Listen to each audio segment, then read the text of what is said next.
नमस्कार दोस्तों, स्वागत है आप सभी का बीएससी इंग्लिश क्लासेस में। हम पढ़ रहे थे सामाजिक विज्ञान और सामाजिक विज्ञान में पढ़ रहे थे चौथा अध्याय और उसका हम टॉपिक पढ़ रहे थे औद्योगिक क्रांति। हमें ये तो पता है कि औद्योगिक क्रांति इंग्लैंड में हुई। क्या कभी हमने ये सोचा है कि औद्योगिक क्रांति इंग्लैंड में ही क्यों हुई या इंग्लैंड से ही प्रारंभ क्यों हुई? ये कभी हमने सोचा है? अमेरिका में क्यों नहीं हुई भाई औद्योगिक क्रांति? भारत में क्यों नहीं हुई? चाइना में क्यों नहीं हुई? है कि नहीं? इंग्लैंड में ही क्यों हुई? तो आज हम इसी सवाल का जवाब जो है लेने वाले हैं कि औद्योगिक क्रांति इंग्लैंड में क्यों हुई, इसका ही हम जवाब लेंगे, है कि नहीं? तो आज हम पढ़ेंगे औद्योगिक क्रांति इंग्लैंड से प्रारंभ क्यों हुई, इसके विषय में आज हम पढ़ने वाले हैं। तो इसके बहुत सारे कारण है, बहुत सारे फैक्टर्स हैं, वो हम पढ़ेंगे। सबसे पहला है इंग्लैंड का विस्तृत औपनिवेशिक साम्राज्य। इंग्लैंड जो था उसने क्या किया कि वो अलग अलग देशों में अपनी कंपनी बना के जाता था और वहां पे जाके जो है अपना जो है बिजनेस, अपना जो व्यवसाय है वो जमाता था। व्यवसाय जमने के बाद वहां पे वही कंपनी जो है शासक बन जाती थी, बहला फुसला के जो है शासक बन जाती थी। जैसे भारत में ईस्ट इंडिया कंपनी ने किया, पहले वो आई, आके अपना व्यापार जमाया, फिर यहाँ के राजाओं को आपस में लड़वाया और खुद जो है यहाँ की शासक बन गई। तो ऐसे करते करते इंग्लैंड के जो है बहुत सारे औपनिवेशिक साम्राज्य हो गए। बहुत सारे देशों पे जो है उसने अपना उपनिवेश जमा दिया। भारत उसमें से एक था। भारत पर भी इंग्लैंड का ही शासन था, है कि नहीं? तो उपनिवेशिक साम्राज्य होने के कारण वहां के देश पे, वहां के लोगों पर इंग्लैंड का अधिकार हो गया। अभी इंग्लैंड उनसे जो चाहता वो करवा सकता था, है कि नहीं? तो वहां से जो है उन देशों से, उन उपनिवेशिक साम्राज्य से जो है जो कच्चा माल मिलता था, वो कच्चा माल जो है ये लोग लेके जाते थे इंग्लैंड और वहां पर जाकर उस कच्चे माल के माध्यम से बनाते थे वस्तु और वही वस्तु जो है लाके बेच देते थे उनके देश में, है कि नहीं? जैसे भारत में जो कपास बहुत अच्छी होती है, ठीक है, कपास, तो अंग्रेज क्या करते थे कि भारत से कपास लेके जाते थे, सस्ते दाम पे कपास खरीदते थे, कपास लेके जाते थे इंग्लैंड में और उसी कपास के माध्यम से वहां पे बनाते थे कपड़ा और उसी कपड़े को लाते थे भारत में और महंगे दाम पे बेच देते थे, है कि नहीं? तो ऐसा जो है बहुत बार होता था और ऐसा होता ही जाता था। तो ये लोग सोचते थे कि भाई इसको और ज्यादा कैसे बढ़ाया जाए, क्योंकि ये तो होता था एक सीमित मात्रा में होता था, क्योंकि मजदूर कम होने के कारण जो है सीमित मात्रा में होता था। तो इसको बढ़ाने के लिए क्या किया? मशीनों का उपयोग करना स्टार्ट किया।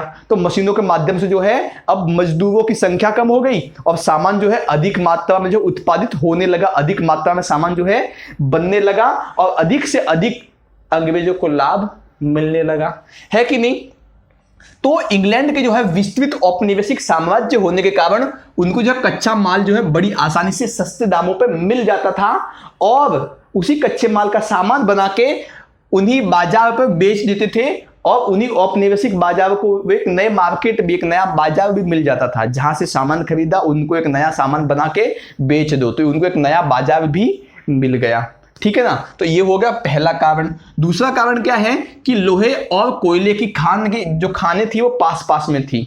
इंग्लैंड में जो लोहा और जो कोयला होता था उनकी जो खानें थी वो जिस जमीन से निकलता है ना, लोहा और कोयला जमीन से निकलता है, खानें खोदनी पड़ती है। खानों खोदेंगे तो लोहा और कोयला जो है ज्यादा गहराई में नहीं, बड़ी आसानी से जो है कम खोदने पर भी मिल जाता है, ठीक है ना? ज्यादा गहराई में खोदने की आवश्यकता नहीं होती। इंग्लैंड में क्या था कि लोहा और कोयले की जो खदानें थी वो पास पास में थी, ज्यादा दूर नहीं थी, पास पास में ही थी, है कि नहीं? लोहे और कोयले की खदानें पास पास में होने के कारण बेनिफिट उनको ये होता था कि भाई लोहा, जैसे जो लोहे जो कच्चा लोहा है, जो लोहे के अयस्क निकले, कच्चा लोहा निकला खदान से, उसको निकाला, यहां से भाई क्या निकला? कोयला निकला, कोयले से निकाला, दोनों को डाल दिया भट्टी में, भट्टी में डालने के बाद लगा दी आग, आग लगाने के बाद बना दिया पक्का लोहा, पक्का लोहा बन गया। तो अभी उसी पक्के लोहे के माध्यम से बनाएंगे मशीनें। क्या बनाएंगे? मशीनें। और मशीनें बनने के बाद क्या करेंगे? उत्पादन करेंगे कि नहीं करेंगे? तो यहां पे इनका जो यातायात का खर्चा था, जो सामान लेके जाने का जो खर्चा था, अभी कच्चा लोहा यहां से निकला और कोयला जो है यहां से निकला, पास पास में दोनों निकलते थे ना, तो उसी जगह पे जो है पक्का लोहा बना देते थे। इनको ऐसा नहीं था कि भाई कच्चा लोहा एक जगह निकला और कोयला एक जगह निकला, तो जो सामान जो एक जगह लाने का जो खर्च था ना, जो ट्रांसपोर्टेशन का जो खर्च था ना, वो इनका बच गया। तो इससे इनको बेनिफिट होने लगा, पक्का लोहा बन गया। पक्का लोहा बनने के बाद जो है मशीनें बनने लगी, है कि नहीं, मशीनें बनने लगी तो क्या होने लगा, अधिक से अधिक उत्पादन होने लगा, है कि नहीं। तो ये हो गया दूसरा कारण कि भाई औद्योगिक क्रांति का दूसरा कारण क्या है, लोहा और कोयला बड़ी आसानी से इंग्लैंड में मिल जा रहा था और वो भी पास पास में मिल जा रहा था, मशीनें बनाने में बड़ी आसानी हुई। मशीनें बनाने के लिए चाहिए क्या, लोहा ही तो चाहिए, है कि नहीं। तीसरा कारण है उपभोग के अनुरूप उत्पादन। भाई साहब इंग्लैंड को बड़े अच्छे से पता था कि लोगों को किस चीज की आवश्यकता है और उनको कैसे वो चीज देनी है, ये बड़े अच्छे से पता था इंग्लैंड को। अभी जैसे कि ये फ्रांस जो है, फ्रांस जो है ये बड़ी महंगी महंगी चीजें बनाता था, बड़ी विलासिता वाली चीजें बनाता था, जो है एक उच्च कोटि की उच्च दर्जे की वस्तुएं बना के बेचता था। जैसे कि फ्रेंच परफ्यूम, फ्रेंच की वाइन, बियर वगैरह जो बना के, फ्रेंच के हथियार, ये सब जो है बना के बेचता था। तो क्या ये सब लोगों के काम आ सकते हैं, नहीं आएंगे ना। ये क्या सब लोगों के काम आएंगे, नहीं आएंगे भाई। एक गरीब जो है उसको खाना चाहिए, उसको कपड़े चाहिए, वो परफ्यूम लगा के क्या करेगा भाई, है कि नहीं। तो जो फ्रेंच जो था वो क्या करता था कि बड़े महंगे महंगे सामान बना के बेचता था। तो भाई उन महंगे महंगे सामान खरीदने वालों की संख्या भी तो एक सीमित थी ना, कम ही लोग खरीदेंगे ना। तो यहाँ पे जो है फ्रांस तो अटक गया, उसका निर्यात जो है सीमित हो गया कि हाँ ये इतना ही निर्यात कर सकता है कि नहीं। लेकिन इंग्लैंड बड़ा चालाक था, इंग्लैंड ने सोचा कि क्यों ना लोगों को जो चीज चाहिए हम उनको वही दें। तो ये क्या करने लगा, लोगों के लिए कपड़े बनाने लगा, है कि नहीं। लोग कपड़े तो पहनेंगे ही ना, पक्का पहनेंगे ही, तो लोगों के लिए कपड़े बनाने लगा और बेचने लगा बड़े उच्च दामों में। और इसका मार्केट कितना बहुत बड़ा, अनलिमिटेड मार्केट, जितना बेचना उतना बेचो, है कि नहीं। और ये अधिक से अधिक कोशिश करता था कि जो वस्तुएं बनेगी, जो उत्पादन होगा वो सस्ते से सस्ते दाम में हो जाए, है कि नहीं। क्या सस्ते से सस्ते दाम में हो जाए, ज्यादा खर्चा करना ना पड़े, है कि नहीं। जितना सस्ता चीज होगा उतना ज्यादा बिकेगा। नियम है ना भाई इकोनॉमिक्स में कि जितना जो चीज सस्ता होता है उसकी मांग उतनी ही बढ़ती जाती है। तो इंग्लैंड हमेशा जो है ये यहाँ पे हमेशा कोशिश होती थी कि भाई सामान को सस्ते से सस्ता कैसे बनाया जाए। सस्ता बनाने का उपाय क्या था, मशीनों को फैक्ट्रियां लगा दो भाई। तो फैक्ट्रियां लगाएगी तो क्या हो गया, एक औद्योगिक क्रांति आनी थी और आएगी औद्योगिक क्रांति। फैक्ट्री लगाएगी, फैक्ट्री में भी क्या होने लगा कि एक साथ में सामान बनने लगा। पहले वो सामान घरों में बनता था, हाथों से बनता था, अब फैक्ट्री में बनने लगा, एक साथ में बनने लगा, सस्ते दामों पे बनने लगा, मजदूरों की भी कीमत थी जो वो कम होने लगी, है कि नहीं। चौथा कारण क्या था कि भाई इंग्लैंड में जो था क्या था, अब तो कुशल कारीगरों की उपलब्ध था। भाई पहले क्या होता था जब औद्योगिक क्रांति नहीं हुई तो उस समय क्या होता था कि उस समय लोग हाथों से सामान बनाते थे, और जो व्यक्ति कारीगर है किसी सामान को बनाने का, जो व्यक्ति कुशल है सामान बनाने में, वही सामान बना सकता है। जिसको भाई थोड़ा सा तो आता है लेकिन थोड़ा सा नहीं आता, है कि नहीं। तो ऐसे व्यक्ति को काम नहीं था सामान बनाना। अभी कोई लकड़ी की चीज बना रहा है, उसको आधा तो आता लेकिन आधा नहीं आता, तो ऐसा नहीं, उसको पूरा सीखना पड़ेगा तभी बनाएगा। तो ऐसे बहुत कम लोग थे जिनको ये कला आती थी, ये चीज जो है करनी आती थी। लेकिन ऐसे बहुत सारे लोग थे जिनको नहीं भी आती थी, अब तो कुशल लोग थे। और इसके अलावा क्या हुआ इंग्लैंड में कि इंग्लैंड में जो सामंती व्यवस्था थी वो खत्म हो गई। सामंती व्यवस्था खत्म होने के बाद वहां पर जो खेती बाड़ी थी वो सब छोड़ करके जो अब कुशल कारीगर थे वो आगे शहरों की तरफ। अब तो कुशल जो कारीगर थे जिनको थोड़ा ज्ञान था, ज्यादा ज्ञान नहीं था, वो सब आगे शहरों की तरफ। शहरों में आके बस गए, आके भी बेरोजगार हो गए। उनको कुछ तो मिले खाने पीने के लिए, कुछ तो रोजगार मिले। तो इंग्लैंड के पास जो है बहुत अधिक मात्रा में क्या हो गए, कारीगर मिल गए उनको, है कि नहीं। तो जो फैक्ट्रियां लगती थी उन फैक्ट्रियों के लिए मजदूर चाहिए रहते थे। तो अर्ध कुशल कारीगरों को ही मजदूर बना दिया जाता था कि आप आओ, हम आपको इतना पैसा देंगे, कम ही देंगे लेकिन इतना ही देंगे, है कि नहीं। तो इतने में आपको काम करना है तो करो, नहीं तो दूसरे को बुलाते हैं। तो जितना पैसा मिल जाता था उतने में वो लोग काम कर लेते थे और फैक्ट्री को मजदूर मिल जाते थे। तो ज्यादा मजदूर होने के कारण जो है ज्यादा प्रोडक्शन होने लगा, ज्यादा उत्पादन होने लगा। तो ये भी एक औद्योगिक क्रांति का कारण है, ठीक है ना। तो ये हो गया चौथा कारण। इसके बाद क्या, फ्रांसीसी क्रांति एवं युद्ध। फ्रांस की क्रांति कब हुई, 17वीं सदी में हुई, और बहुत सारे युद्ध भी उस समय हुए थे, है कि नहीं। तो उनमें क्या कहते थे, इंग्लैंड भी अपने सैनिक भेजता था युद्ध करने के लिए, और जो इंग्लैंड के जो मित्र देश थे, जो सहयोगी देश थे, उनके भी सैनिक जाते थे। अभी उन सैनिकों को आवश्यक सुविधाएं पहुंचानी है, हथियार पहुंचाने, खाने पीने की वस्तुएं पहुंचानी है। तो वो जल्दी से जल्दी कम से कम समय में कैसे पहुंचाई जाए इसके विषय में भी सोचते थे।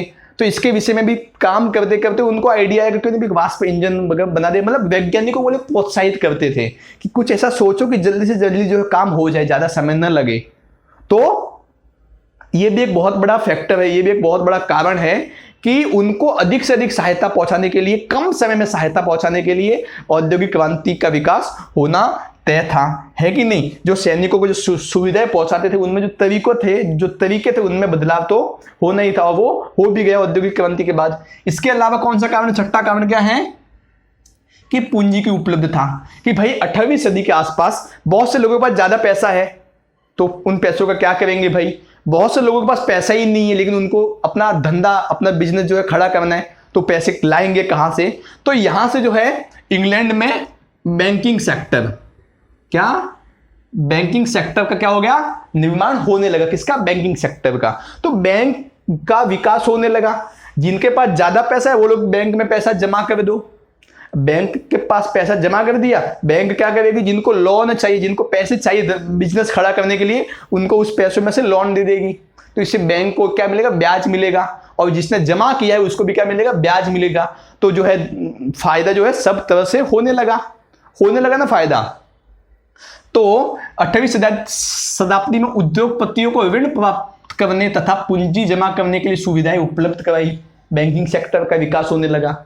यही बात है। तो ये भी एक बहुत अच्छा कारण है कि भाई वहां पे लोगों को जो पैसों की, जो पूंजी की आवश्यकता थी वो बैंक के माध्यम से पूरी हो जाती थी। भाई जब लोगों के पास पैसा ही नहीं होगा तो बिजनेस करके खड़ा कैसे करेंगे बिजनेस भाई, है कि नहीं। पैसा ही नहीं होगा तो लोग अपना व्यवसाय खड़ा कैसे करेंगे। और आज भी भारत में मुख्य कारण है कि बहुत से लोग बिजनेस तो करना चाहते हैं, बहुत से लोग अपना व्यवसाय तो खुद का करना चाहते हैं, पैसे मात दे देते हैं, है कि नहीं। इसके अलावा 7वां उपाय क्या है कि इंग्लैंड के अनुकूल भौतिक स्थिति थी। कि भाई इंग्लैंड में जो भौतिक स्थिति थी बहुत अच्छी थी। मतलब जो इंग्लैंड जहां पे जाके बसा है, पृथ्वी के जिस कोने में जाके बसा है, वो बड़ी, वहां की जो स्थिति बड़ी अच्छी थी। इंग्लैंड के चारों ओर जो है समुद्र है, तो समुद्र से क्या होता था कि किसी दूसरे देश को सामान भेजना है तो बड़ी आसानी से सामान भेज सकता था। कि किसी भी तरफ से किस देश को सामान भेजना है तो बड़ी आसानी से, बड़ी जल्दी से सामान भेज सकता था। इसके अलावा जब भी युद्ध होते थे तो इंग्लैंड को सबसे कम हानि होती थी। क्यों, चारों ओर से समुद्र है कि नहीं। युद्ध अटैक होते कब तक, कितना अटैक होगा ना, अंदर तो सामने वाला हार भी मान लेगा, है कि नहीं। तो युद्ध से जो हानियां होनी थी उससे इंग्लैंड बच गया। और इसके अलावा जो पहले तो जो ट्रांसपोर्टेशन था, जो आयात निर्यात था, वो जहाजों के माध्यम से होता था, लेकिन आज भी उसी के माध्यम से होता है अधिकतर। लेकिन इंग्लैंड चारों समुद्र से घिरा हुआ था, तो उसको आयात निर्यात करने में क्या होगी, आसानी होगी। वो ज्यादा से ज्यादा निर्यात करने लगा और उसको ज्यादा से ज्यादा प्रॉफिट, लाभ जो है मिलने लग गया, है कि नहीं। इसके अलावा 8वां कारण क्या है कि इंग्लैंड में कृषि क्रांति हुई थी। कब हुई थी, 16वीं सदी में। इंग्लैंड में जो है पहले 16वीं सदी में कृषि क्रांति हुई थी। उस कृषि क्रांति में क्या हुआ था कि भाई अनाज को बोने के लिए, अनाज को काटने के लिए, अनाज को जो अनाज में जैसे गेहूं का है तो गेहूं का जो लकड़ी होती है, जो बांस होती है, उसको अलग करने और गेहूं के दाने को अलग करने के लिए जो मशीनें थी, जिसको हम थ्रेशर कहते हैं, तो उन सब का जो निर्माण है वो 16वीं सदी में ही हो गया। तो इससे क्या होने लगा कि भाई कृषि में तो एक अलग प्रकार की क्रांति हो गई, है कि नहीं। तो कृषि का जितना अच्छे से उत्पादन होगा, देखिए कृषि को हमेशा प्राथमिक व्यवसाय कहते हैं। क्यों कहते हैं कि जितने भी व्यवसाय है वो सब के सब डिपेंड कहाँ पे है, कृषि पे ही है। आपको कपड़ा पहनना है, कपड़ा अच्छा पहनना है तो आपको कपास उगाना ही पड़ेगा। जब तक किसान कपास नहीं उगाएगा आपको कपड़ा ही नहीं मिलेगा, है कि नहीं। तो कृषि की क्रांति जो पहले से ही जो है इंग्लैंड में हो चुकी थी। इंग्लैंड के लोग समझ चुके थे कि भाई अभी एक खेत में लगातार, एक खेती नहीं, एक खेत में 2-2, 3-3 बार खेती बदल के खेती करनी पड़ेगी, है कि नहीं। तो बहुत सी जो बातें थी वो कृषि क्रांति से संबंधित इंग्लैंड में हो चुकी थी। तो इसके रिलेटेड भी जो है औद्योगिक क्रांति में फायदा मिला, और ये भी एक कारण था औद्योगिक क्रांति के लिए। 9वां क्या है, कारण कौन सा है, वैज्ञानिक आविष्कारों को प्रोत्साहन देना। इंग्लैंड जो है स्टार्टिंग में पहले 15वीं 14वीं शताब्दी के आसपास तो जो है ज्यादा वैज्ञानिकों को प्रोत्साहन देता नहीं था, लेकिन धीरे धीरे आगे चल के इंग्लैंड ने अधिक से अधिक वैज्ञानिकों को प्रोत्साहन देने का काम किया। उनमें किसी भी प्रकार का राजनीतिक हस्तक्षेप नहीं होगा, मतलब कोई भी सरकार किसी वैज्ञानिक पे काम में हस्तक्षेप नहीं करेगी, और कोई भी मजहब, मतलब कोई भी धर्म किसी भी वैज्ञानिक के काम में हस्तक्षेप नहीं करेगी। हालांकि 14वीं 15वीं सदी के आसपास जो है बहुत ज़्यादा हस्तक्षेप करता था इंग्लैंड, लेकिन आगे चलकर उसको समझ में आ गया, तो फिर उसने राजनीतिक व जो धर्म का जो मजहबी हस्तक्षेप होता है वो उसने वैज्ञानिकों के काम के लिए नहीं किया कि आपको जो जैसा जनता है वैसा करो।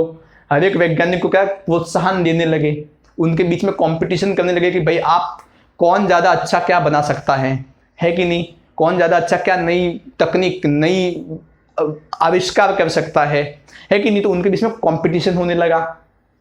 तो वैज्ञानिक भी जो है अपनी जो अच्छी से अच्छी जो चीज़ें होती थी वो बनाने में जुट गए, अच्छी से अच्छी चीज़ों को आविष्कार करने में, उनका निर्माण करने में जुट गए। और वैज्ञानिक संस्थाओं को भी अधिक से अधिक प्रोत्साहन मिलने लगा कि सरकार भी उनको प्रोत्साहन दे रही कि आप आगे बढ़ो, हम आपके साथ खड़े हैं कि नहीं, आपको जो चाहिए जितना पैसा चाहिए हम आपको देंगे। तो भाई वैज्ञानिक बढ़ेंगे तो वो नई नई तकनीक विकसित करेंगे, नए नए आविष्कार करेंगे, और वही आविष्कार क्या करेंगे आगे चल के प्रौद्योगिकी के रूप में, तकनीकी के रूप में आगे चल के काम आएंगे, है कि नहीं। तो ये सीधी सी बात है। तो ये भी एक कारण था कि वैज्ञानिकों को आविष्कार करने के लिए अधिक से अधिक प्रोत्साहन दिया गया था, है कि नहीं। तो इसीलिए यही सब कारण थे कि औद्योगिक क्रांति इंग्लैंड में हुई, इंग्लैंड से ही प्रारंभ हुई। क्यों हुई, इतने सब कारण हैं। तो आप इन्हें अच्छे से पढ़ लीजिएगा, और इसके संबंधित कोई भी डाउट है तो मैं बैठा हूं आपके लिए, है कि नहीं। अवश्य पूछिए, और इतनी मेहनत करके आपको पढ़ाते एक लाइक बनता है, सब्सक्राइब कर दीजिए, मोटिवेशन मिलता है। आज के लिए बस इतना ही, धन्यवाद।